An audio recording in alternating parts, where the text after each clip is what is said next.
Hello friends, welcome to Keshav education. में खुशी चौहान। कैसे हैं आप सभी लोग? I hope everybody is doing well. तो फ्रेंड्स, आज की जो वीडियो है उसमें आपने थंबनेल में देख ही लिया होगा कि भारत का जो आधुनिक इतिहास है उससे रिलेटेड महत्वपूर्ण प्रश्न हम आज आपके लिए लेकर के आए हैं। तो आपके पीटीईटी का जो एग्ज़ाम होगा 9 जून को, तो आपके सिलेबस के अंदर भारत का जो इंडिया का जो जीके है उसमें आपके 3rd नंबर पर एक टॉपिक है भारत का आधुनिक इतिहास। तो उसी से रिलेटेड महत्वपूर्ण प्रश्न हम लेकर के आए हैं एंड आई होप कि आप सभी की तैयारी जो है वो भी बहुत अच्छी चल रही होगी। तो चलिए शुरू करते हैं आज की वीडियो। लेकिन सबसे पहले आपसे रिक्वेस्ट है कि अगर आपने अभी तक हमारे चैनल को सब्सक्राइब नहीं किया है तो प्लीज़ सबसे पहले सब्सक्राइब जरूर कर लेना और प्लीज़ बेल आइकन पर जाकर ऑल पर प्रेस जरूर करना ताकि सबसे पहले वीडियो का नोटिफिकेशन आप तक पहुंच सके। वीडियो को एंड तक देखना, पूरी देखना, बिना स्किप करे देखना, तभी आपको अच्छी तरह से समझ में आएगा। और प्लीज़ वीडियो को ज़्यादा से ज़्यादा शेयर भी करना और लाइक तो बनता ही है, लाइक भी ज़रूर करना। तो चलिए शुरू करते हैं आज की वीडियो। और वीडियो आपको कैसी लगी है इसके बारे में भी प्लीज़ कमेंट सेक्शन में यस या नो का रिप्लाई आप ज़रूर करें। वीडियो अच्छी लगी है तो यस करें, अगर कोई कमी है तो नो भी लिख सकते हैं आप। तो ज़रूर अपना रिप्लाई करें और यस ज़रूर लिख करके सेंड करें। तो सबसे पहला प्रश्न है, गुप्त काल में निम्नलिखित में से किस धातु के सिक्के सर्वाधिक संख्या में जारी किए गए थे? तो कौन से सिक्के थे वो? सोना, चांदी, तांबा या फिर पीतल? तो जैसा कि गुप्त काल को क्या कहा जाता है? स्वर्ण काल। ये भी आपको ध्यान में रखना है, स्वर्ण काल कहा जाता है गुप्त काल को। अब स्वर्ण की बात होगी तो कौन से सिक्के की बात आ जाएगी यहाँ पर? तो यहाँ पर आ जाएगी स्वर्ण के सिक्के सर्वाधिक मात्रा में यहाँ पर जारी किए गए थे। और अगर ये प्रश्न भी आ जाए कि स्वर्ण काल किसे कहा गया, तो गुप्त काल को। आई होप कि आपको आज की वीडियो, आज के जो क्वेश्चंस है वो भी जरूर पसंद आएंगे। अगला प्रश्न है, निम्नलिखित में से किसने भारत में सहायक गठबंधन प्रणाली की शुरुआत की?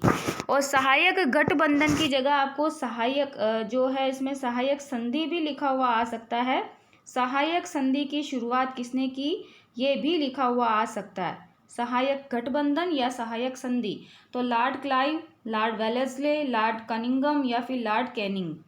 तो किसने की थी सहायक जो गठबंधन है, सहायक जो इसमें कह सकते हैं आप, जो सहायक संधि कह सकते हैं, तो उसकी शुरुआत किसने की? तो लॉर्ड वेलेस्ली ने की थी।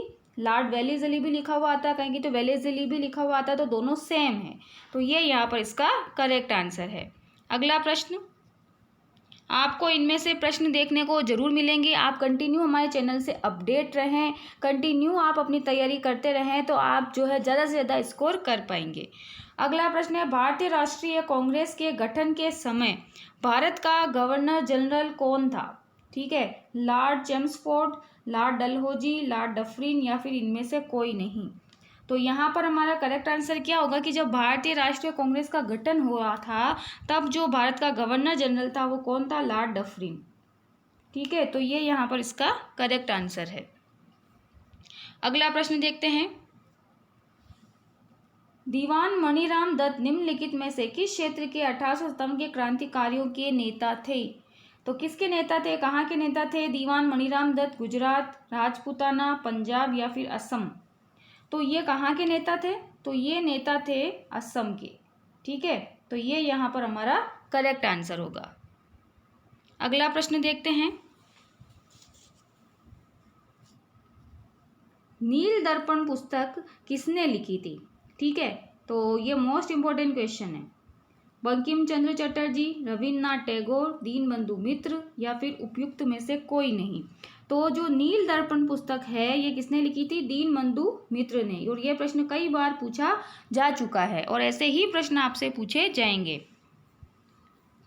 कमेंट सेक्शन में जरूर कमेंट करके बताना कि आपको आज की वीडियो जो है वो कैसी लगी है। अगला प्रश्न है, भारत में नेशनल लिबरल फेडरेशन का गठन किस वर्ष हुआ? 1915, 1918, 1919 या फिर 1921? तो यहाँ पर हमारा करेक्ट आंसर जो है वो क्या होगा? तो नेशनल लिबरल फेडरेशन जो है इसका गठन कब हुआ था? तो इसका गठन कब हुआ था? 1919 में। ठीक है, ये यहाँ पर इसका करेक्ट आंसर है। अगला प्रश्न, भारत के स्वतंत्रता संग्राम के दौरान लतिका घोष ने निम्नलिखित में से किस संगठन की स्थापना और नेतृत्व किया था? तो किसका नेतृत्व किया था इन्होंने? महिला राष्ट्रीय संघ, राष्ट्रीय स्त्री सभा, नारी सत्याग्रह समिति या फिर बंगाल की महिला संघ। तो इन्होंने जो है किसका स्थापना व किसका नेतृत्व इन्होंने किया था? तो यहाँ पर ऑप्शन नंबर ए, यानी कि महिला राष्ट्रीय संघ जो है इसकी इन्होंने नेतृत्व किया था। अगला प्रश्न, निम्नलिखित में से कौन सा बंगाल का पहला क्रांतिकारी संगठन था? हिंदुस्तान सोशलिस्ट पार्टी, अनुशीलन समिति, इंडिया हाउस या फिर युगांतर पार्टी। तो कौन सा था सबसे पहले? तो ये था अनुशीलन समिति। ठीक है, ये यहाँ पर हमारा करेक्ट आंसर है। अगला प्रश्न, डेनिश ईस्ट इंडिया कंपनी की स्थापना किस वर्ष हुई थी? 1614, 1615, 1616 या फिर 1617। तो यहाँ पर हमारा करेक्ट आंसर जो है वो क्या होगा? तो 1616 में इसकी स्थापना हुई थी। अगला प्रश्न, महाराष्ट्र का पवनार गांव भारत के स्वतंत्रता संग्राम के दौरान निम्नलिखित में से किस घटना के लिए जाना जाता है? तो ये भी मोस्ट इम्पोर्टेंट क्वेश्चन है। तो होम रूल लीग की स्थापना, व्यक्तिगत सत्याग्रह, नमक सत्याग्रह या नील आंदोलन। तो किसके लिए जाना जाता है ये? तो ये व्यक्तिगत सत्याग्रह के लिए जाना जाता है।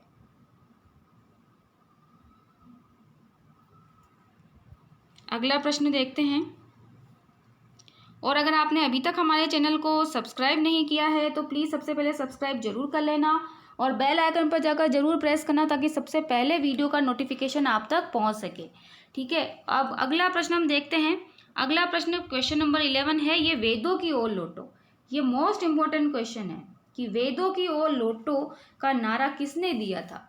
गुरु नानक देव, दयानंद सरस्वती, राजा राम मोहन राय या फिर स्वामी विवेकानंद।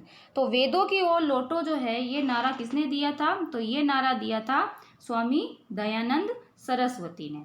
ठीक है, ये नारा किसने दिया था? स्वामी दयानंद सरस्वती ने दिया था। अगला प्रश्न देखते हैं।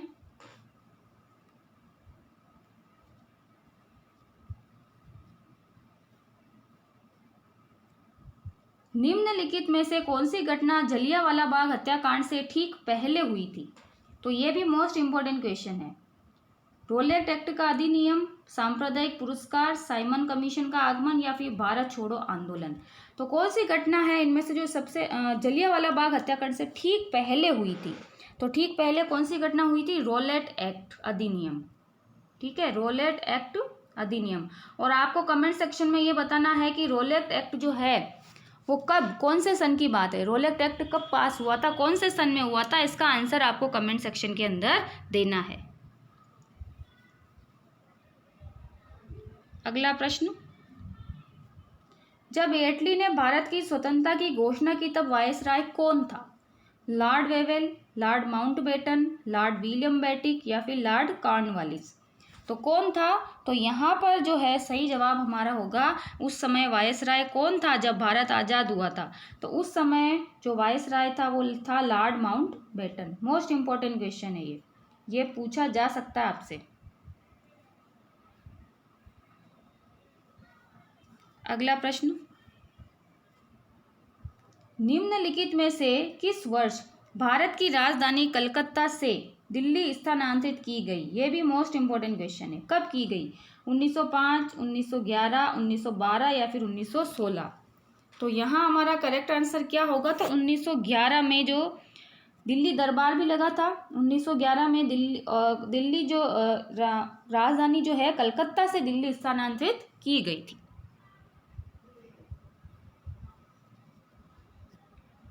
अगला प्रश्न,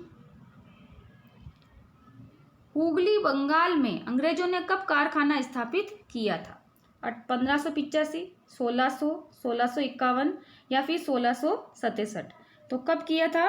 तो ये किया था 1651 में। ठीक है, 1651 जो है यहाँ पर हमारा करेक्ट आंसर होगा 1651।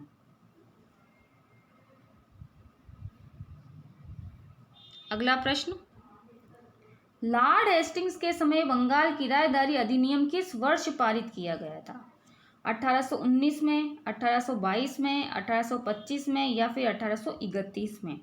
तो ये पारित कब किया गया था? 1822 के अंदर जो है ये पारित किया गया था। तो ये हमारा यहाँ पे करेक्ट आंसर है।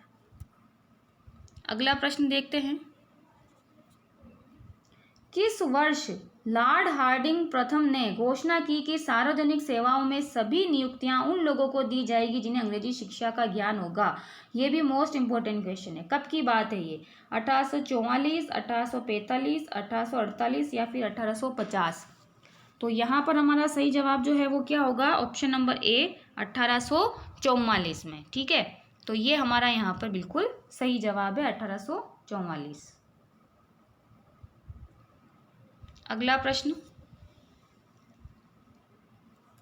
निम्नलिखित में से किसने भारत के अंतिम ब्रिटिश वायसराय के रूप में कार्य किया? ये भी मोस्ट इंपोर्टेंट क्वेश्चन है। जो भी मोस्ट इंपोर्टेंट क्वेश्चन है उसको आप स्टार लगा के टिक रखिए, वो तो आपको अच्छी तरह से पढ़ने ही है और इसी तरह के प्रश्न आपको देखने को मिलेंगे। तो Lord Lithgow, Lord Wavell, Lord Mountbatten या फिर लॉर्ड वेलिंगटन, तो कौन थे? तो यहाँ पर हमारा सही जवाब होगा लॉर्ड माउंटबेटन। ठीक है, लॉर्ड माउंटबेटन ये वायसराय थे भारत के अंतिम ब्रिटिश।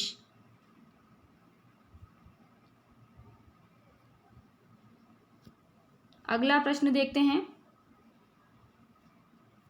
18वीं सदी के भारत में टोल शब्द का प्रयोग निम्नलिखित में से किसके लिए किया जाता था? अब टोल शब्द क्या है? स्कूल के लिए किया जाता था, अस्पताल के लिए, छावनियों के लिए या फिर अस्तबल के लिए?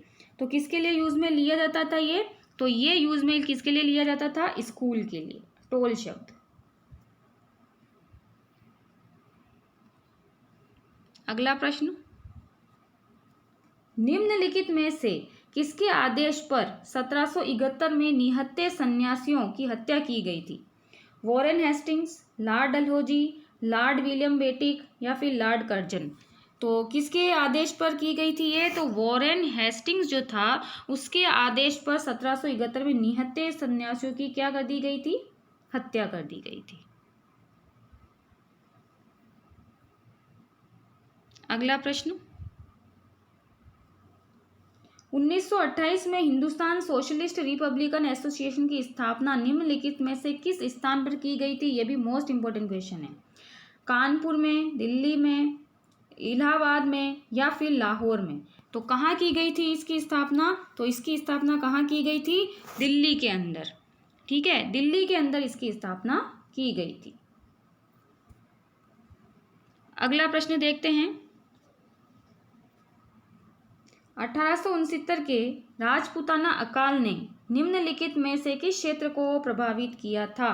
तो 3 आपके सामने ऑप्शन है, अजमेर को, आगरे को या फिर पंजाब को। तो किसको इन्होंने प्रभावित किया था तो वो आपको बताना है। तो यहाँ पर कुछ कोड भी दिए गए हैं, तो कोड हम पढ़ लेते हैं एक बार। केवल 1 और 2, केवल 3, केवल 1 और 3 या फिर 1, 2, 3? तो यहाँ पर सही जवाब क्या होगा? तो 1, 2, 3 तीनों थे। ठीक है, 1, 2, 3 तीनों ही यहाँ पर हमारा आंसर होगा। अगला प्रश्न देखते हैं, यानी कि अजमेर, आगरा, पंजाब तीनों ही जो है इससे प्रभावित हुए थे। चंद्रशेखर आजाद ने किस वर्ष शहादत प्राप्त की थी? यानी कब उनको, मतलब कब वो शहीद हुए थे? 1929, 1930, 1931 या फिर 1932? तो यहाँ पर हमारा सही जवाब जो क्या होगा वो क्या होगा यहाँ पर? तो कब इनको शहादत प्राप्त हुई, कब ये शहीद हुए थे? 1931 में। यह यहाँ पर करेक्ट आंसर होगा।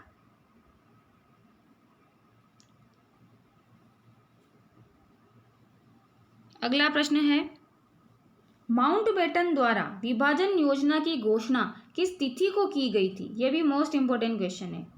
15 मार्च 1947, 27 अप्रैल 1947, 3 जून 1947 या फिर 2 जुलाई 1947? तो ये कब की गई थी घोषणा?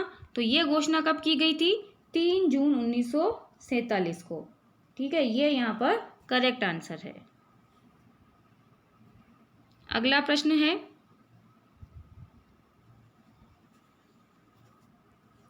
निम्नलिखित में से किसे पहले लेडी विलिंगडन पार्क के नाम से जाना जाता था? ये भी मोस्ट इंपॉर्टेंट क्वेश्चन है। यानी कि जब अंग्रेज थे तो उन्होंने अपने नाम से कुछ स्थानों के नाम रखे थे। तो लेडी विलिंगडन पार्क जो है उसको पहले किस नाम से जाना जाता था? Mughal garden, deer park, Lodhi garden या फिर बुद्ध जयंती पार्क? तो किसका नाम है ये नया? तो ये नया नाम जो है वो किसका था? लोधी गार्डन का। ठीक है, तो इस तरह के प्रश्न जो है आपसे पूछे जाएंगे। तो आधुनिक भारत का जो इतिहास है उससे रिलेटेड महत्वपूर्ण प्रश्न आज हमने आपके लिए जो है प्रोवाइड किए हैं। आई होप कि आपको आज की वीडियो, आज के प्रश्न जरूर पसंद आए होंगे। तो प्लीज़ चैनल को सब्सक्राइब करना मत भूलना, वीडियो को ज़्यादा से ज़्यादा शेयर करना, लाइक भी जरूर करना और कमेंट सेक्शन में जरूर कमेंट करके बताना, यस जरूर लिखना अगर आपको वीडियो अच्छी लगी है तो। और अगर वीडियो अच्छी नहीं लगी है, कोई कमी है, तो भी आप कमेंट सेक्शन में कमेंट जरूर करना। ठीक है, तो चलिए फ्रेंड्स, मिलते हैं नेक्स्ट वीडियो में। Okay friends, take care.